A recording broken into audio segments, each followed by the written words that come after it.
चित्रकूट धाम से अनाथों के नाथ कामतानाथ की धरा धाम से मैं आप सबका स्वागत एवं अभिनंदन करता हूँ।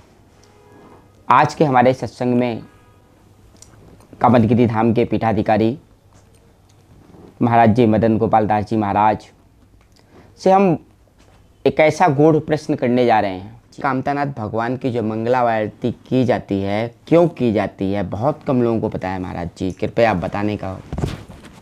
मंगला आरती भगवान की होती है प्रातःकालीन ब्रह्म मुहूर्त में। भगवान को जगाया जाता है। हमारे जितने भी मंदिर हैं जी, जहाँ पर पूजन अर्चन नित्य प्रारंभ होता है, तो सबसे पहले भगवान का जागरण होता है, वो मंगला आरती होती है जी, और इसके पहले किसी को अधिकार नहीं है कि आप वहाँ पहुँचें। भगवान को शयन में आप किसी भी प्रकार से छेड़खानी नहीं कर सकते। ये केवल पुजारी का ही अधिकार है। पुजारी सबसे पहले जाएगा तो भगवान को जगाएगा, जगा करके वो पहली जो आरती होती है वो मंगला आरती होती है और फिर भगवान को जागरण होता है। इसके बाद फिर पूजन अर्चन प्रारंभ होता है, अभिषेक प्रारंभ होता है, जलाभिषेक हो रहा है, दुग्ध से अभिषेक हो रहा है। फिर भगवान का अनेक प्रकार से जो जिस मंदिर में विधाएं हैं उनके अनुसार अर्चन प्रारंभ हो जाता है। जैसे कि हम तिरुपति बालाजी की बात करें जी, तो तिरुपति बालाजी में भी सबसे सुबह प्रातः काल में भगवान का जागरण होगा। तो वैसे ही वो उत्तिष्ठ उत्तिष्ठ रघुनंदनः, उत्तिष्ठ उत्तिष्ठ कौसल्यानंदनः, उत्तिष्ठ उत्तिष्ठ सुमित्रानंदनः, उत्तिष्ठ उत्तिष्ठ कैकेयीनंदनः, ऐसे करके भगवान की प्रार्थना होती है। उत्तिष्ठ उत्तिष्ठ तो मतलब भगवान को जगाना, भगवान सोए हुए होते हैं, भगवान को जगा रहे हैं, इसलिए मंगला आरती होती है। और महाराज जी बड़ा गूढ़ प्रश्न था। निश्चित रूप से जब लोगों के कमेंट्स आप पढ़ोगे तो लोग यही कहते मिलेंगे आपको कि हमको तो पता ही नहीं था क्यों की जाती है। नहीं, ऐसे आप कोई भी पूछेंगे जहाँ मंदिर हैं, प्रसिद्ध मंदिर हैं, पुजारी, क्योंकि ये गूढ़ रहस्य कोई बताता नहीं है जी, और जब कोई पुजारी से ही जिज्ञासा करेगा तो बताएंगे। जी, और हमें तो ये लगता है कि ये सभी को जानकारी होना चाहिए। अपने जितने भी हिंदू सनातनी हैं जी, जी, उन सभी को, पूरे संपूर्ण विश्व में रह रहे हिंदू सनातनी को ये मालूम होना ही चाहिए, क्योंकि हम लोग द्वैत उपासक हैं। जितने भी मठ मंदिर हैं, अभी प्रधानमंत्री जी ने ही ध्वजारोहण किया है राम मंदिर का, धर्म ध्वजा, तो धर्म ध्वजा उन्होंने फहराई है। जी, तो वहाँ पर भी यही सेवा है और जहाँ जहाँ वृंदावन में जाएंगे तो भी यही सेवा है, चित्रकूट में यही सेवा है, परंपरा पद्धति यही है। तो ये जो मंगला आरती का विशेष जो आपने पूछा है वो ये है, जहाँ बाल रूप में भगवान हैं, छोटे भगवान हैं, उनकी मंगला आरती विलम्ब से होती है, लेट होती है। अच्छा, क्योंकि भगवान का स्वरूप छोटा है, राम लला है, जी, या भगवान कृष्ण है, छोटे स्वरूप में हैं, जिनको लला का स्वरूप बुंदेलखंड की भाषा में कहते हैं। जी, जी, और ठाकुर जी छोटे होते हैं, तो उस भाव में उनको विलम्ब से मंगला आरती होती है, जागरण होता है उनका। और जहाँ पर भगवान के विग्रह बड़े हैं, बड़े स्वरूप में विराजमान हैं, तो उनका ब्रह्म मुहूर्त में जागरण होता है, तभी से अर्चन पूजन प्रारंभ हो जाता है। अच्छा, तो महाराज जी फिर जागने से पहले सोना जरूरी है, जी, तो शयन आरती कब होती है, कैसे होती है? शयन आरती भगवान की जैसे गोधूली वेला को संध्या आरती कहते हैं। संधि 2 वेलाओं की होती है।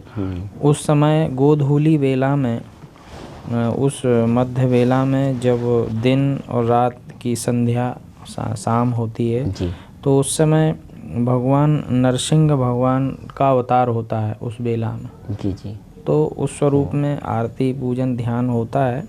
फिर इसके बाद शयन आरती होती है, जो शाम से थोड़ा और आगे बढ़ कर के, जब शाम का दूसरा पहर चालू हो जाता है 6 से 8 के बीच में, जी तो कहीं कहीं 7 बजे का विधान है, कहीं 8 बजे का विधान है, और गर्मी में वो 8:30 पर पहुंच जाता है। तो हमारे कामतानाथ जी में शयन आरती 8 बजे होती है शीतकालीन, और ग्रीष्मकालीन आरती होती है कामतानाथ जी की, वो 8:30 बजे होती है। और आरती का जैसा क्रम है कि मंगला आरती के बाद फिर जब भगवान की आरती प्रारंभ होगी तो निश्चित है कि वो आरती, उस मंगला आरती के पूजन अर्चन भगवान का पूरा श्रृंगार जब हो जाएगा, इसके बाद फिर मूल आरती प्रारंभ होती है भगवान की, जो सभी भक्त लोग जिसका दर्शन करते हैं जी।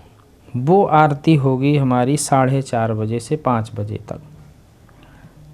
शीतकालीन में 5 बजे का टाइम है और ग्रीष्मकालीन का 4:30 बजे का टाइम है, और कामतानाथ जी के पट खुल के बाकायदा आरती होती। उसके पहले वो मंगला आरती का विधान होता है, वो केवल भगवान ठाकुर जी और पुजारी ही रहता है उसमें कोई व्यक्ति नहीं, क्योंकि पहले हो गई मंगला आरती जी जी। फिर श्रृंगार पूजन होने के बाद प्रातःकालीन आरती जो भव्य श्रृंगार के बाद होती है, उसको हम श्रृंगार आरती भी कह सकते हैं, श्रृंगार आरती भी कहते हैं। और फिर इसके बाद सायंकालीन आरती होती है। उस समय जब हम भगवान बीच में शयन करते हैं, दोपहर में थोड़ी देर के लिए भगवान का राजभोग लगता है। इसके बाद फिर भगवान को जल दिखाया जाता है, जगाया जाता है उस समय भी। और फिर सायंकालीन आरती होती है। सायंकालीन आरती जो मध्य संधि गोधूली वेला में होती है। फिर शयन आरती होती है जो मैंने आपको बताया। तो जो फोकस जो लोगों को जानकारी है वो प्रातःकालीन आरती जो सारे भक्तों की उसकी होती है, और जो शयन आरती जो सबके बीच में हो रही है उसकी जानकारी, बाकी की आरती की जानकारी नहीं रहती है। तो मैंने भी इस कार्यक्रम के माध्यम से जो आपने जिज्ञासा की, तो मैंने वो रहस्य को उद्घाटित किया, सबके बीच में बताया। तो मैं यही कहूँगा कि ये सभी को जानना चाहिए।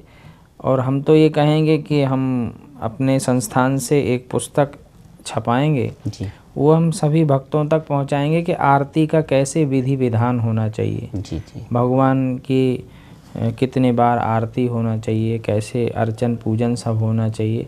तो हम पूरा विधि विधान से उसको खोलेंगे जी। और जो दूसरा प्रश्न था आप पुनः कहें। जागरण का कि मतलब लोग सूर्योदय के समय लोग जागते हैं कि सूर्योदय से पूर्व भी जग जाएं, पर जीवन में कैसे जागें और कैसे आत्मकल्याण करें? ऐसा है, हमारे जागने का समय ब्रह्म मुहूर्त है। अच्छा। वो ब्रह्म मुहूर्त है, ब्रह्म से जुड़ने का भी है, ब्रह्म को जानने का भी है। और ये जो ब्रह्म रंध्र है जो सुपर पावरफुल है, तो हम ये कहेंगे कि ये सबसे शांत रहता है और वो अमृत बेला मानी गई है। जैसे आप ब्रह्म चिंतन से जुड़ते हैं वैसे हम लोगों को विद्या से जोड़ा गया है। जब हम लोग पढ़ाई करते थे तो माता पिता भी जगाते थे, सुबह जल्दी उठ के याद हो जाता है कि सुबह जो बच्चा पढ़ेगा उसको याद हो जाता है। क्यों? क्योंकि उस समय हमारा ये सुपर पावर मेमोरी रहती है, वो शांत रहती है, हमारा चित्त शांत रहता है, ध्यान भंग नहीं रहता, कोई शोरगुल नहीं रहता। वो हमारी अमृत बेला है, ब्रह्म बेला है। तो ब्रह्म मुहूर्त में हमें पठन पाठन करना, विद्या अर्जित करना और उस ब्रह्म से जुड़ना, ठाकुर जी की सेवा पूजा करना, तो वही बेला है जो बेला हमें लगता है कि 3 बजे से वो काल प्रारंभ होता है जी। 3 बजे से 4-5 तक रहता है, फिर वो सूर्योदय तक चलता है। जब तक सूर्योदय नहीं तो हम 3 से 6 का समय मान लेते हैं। अब चूँकि सूर्योदय का थोड़ा बहुत काल उत्तरायण और अलग अलग होता है, दक्षिणायन, तो फिर उस हिसाब से हम आगे घटा बढ़ा लेते हैं, लेकिन जो घड़ी का मापदंड है वो 3 से 6 के बीच में है। उसमें हम पूजन अर्चन करना, ध्यान करना, मेडिटेशन करना योग। और जब सूर्य जैसे ही निकलने वाला होता है तो फिर हम उस समय सूर्य नमस्कार भी करते हैं जी। और सूर्य को अर्घ्य भी देना होता है जैसे ही प्रभात हो रही है। ये हमारी भारतीय परंपरा रही है कि जैसे ही प्रभात होती है, सूर्य अरुणिमा लेता है, तो वैसे ही हम उसको प्रणाम करते हैं, जल भी देते हैं सूर्य को। और सूर्य भी इस सृष्टि में, इस ब्रह्मांड के लिए वो प्रमुख एक ग्रह के रूप में जैसे ही वो आता है तो ऊर्जा देता है, सबको प्रकाशित करता है। जी। तो उसका पूजन करते हैं। उसके उगने के पहले तक हम ब्रह्म चिंतन में जाते हैं और जिसकी अनंत ऊर्जा है।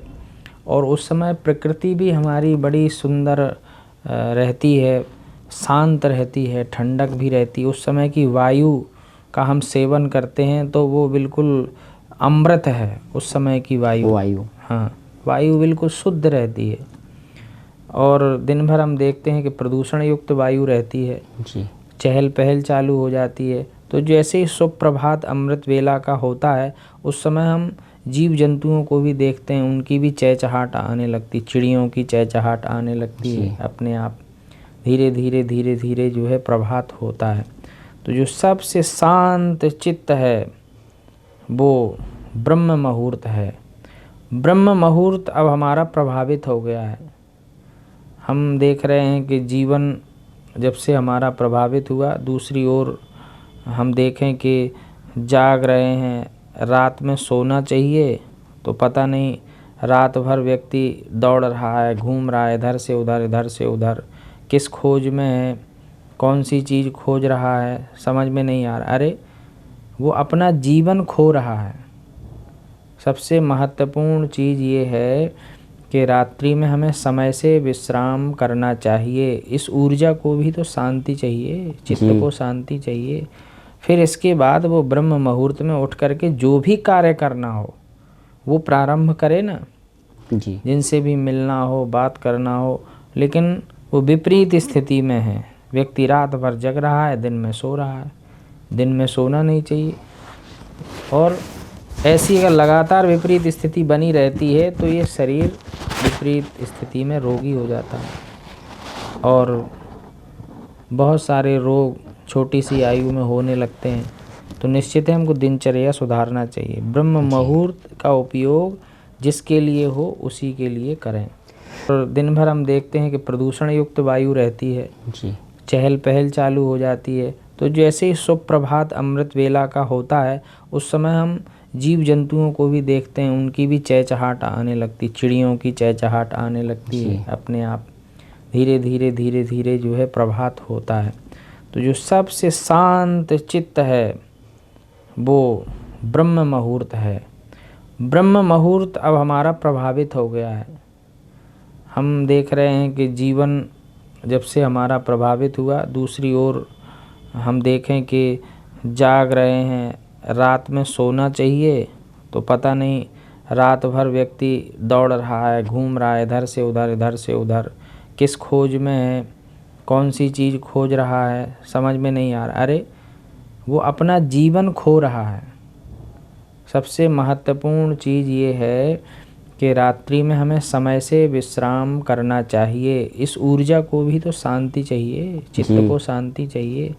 फिर इसके बाद वो ब्रह्म मुहूर्त में उठ करके जो भी कार्य करना हो वो प्रारंभ करे ना जी। जिनसे भी मिलना हो, बात करना हो। लेकिन वो विपरीत स्थिति में है। व्यक्ति रात भर जग रहा है, दिन में सो रहा है। दिन में सोना नहीं चाहिए। और ऐसी अगर लगातार विपरीत स्थिति बनी रहती है तो ये शरीर विपरीत स्थिति में रोगी हो जाता है और बहुत सारे रोग छोटी सी आयु में होने लगते हैं। तो निश्चित है हमको दिनचर्या सुधारना चाहिए। ब्रह्म मुहूर्त का उपयोग जिसके लिए हो उसी के लिए करें।